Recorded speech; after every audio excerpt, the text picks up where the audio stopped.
Uh, uh, mm, okay, guys. I know I need to work on my speaking skills. I keep on saying a lot, but I'm working on it.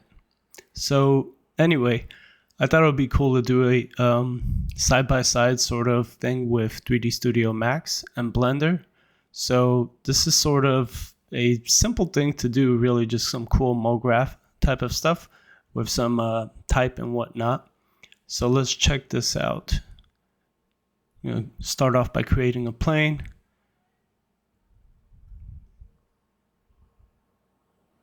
Throwing a text object. Decide to go with something called resist. I don't know why.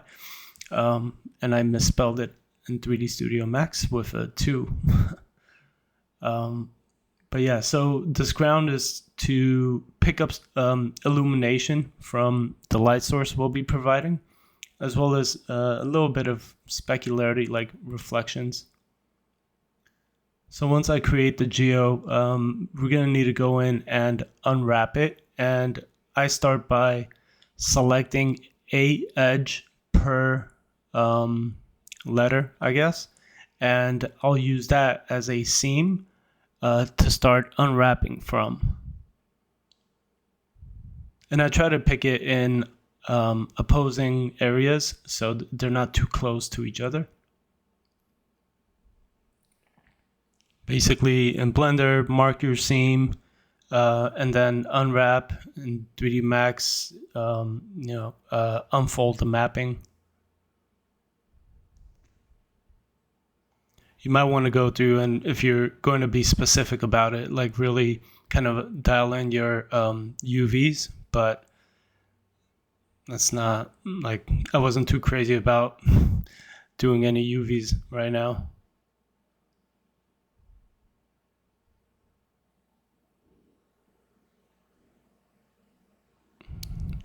Just throwing a simple gray reflective material on the ground.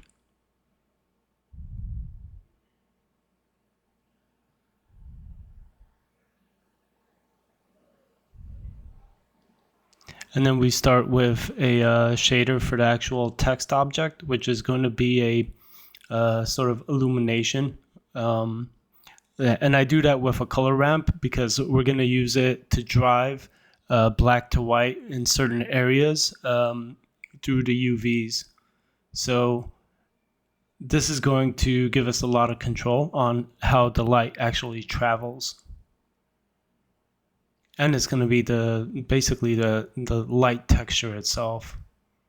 In 3D Max, with Vray, I end up going with a light mesh because it's a lot more advanced. It gives you better controls and produces a cooler look, in my opinion. But in Blender, it's as simple as throwing it on your emission channel and boosting up the strength if you'd like to. So then I just make sure to set the objects, invisible to camera.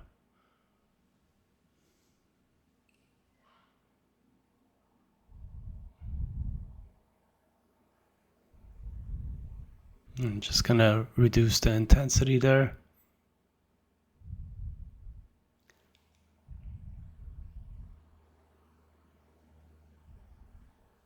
Instance that in there.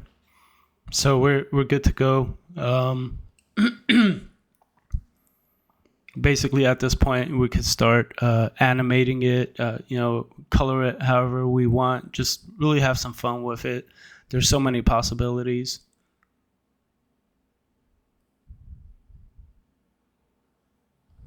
And just throw some keyframes from 0 to 100, let it go from one end to the next, and get some cool looking stuff out of it.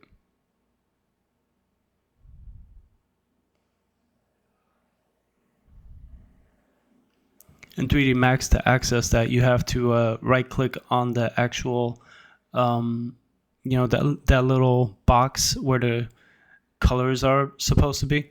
You need to right click on that and auto key from the values in there.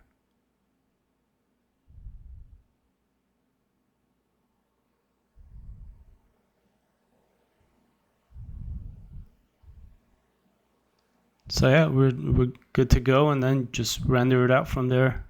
It's a pretty cool thing. You could have so many variations with it. You could do so many other things with it. Masks on top of masks.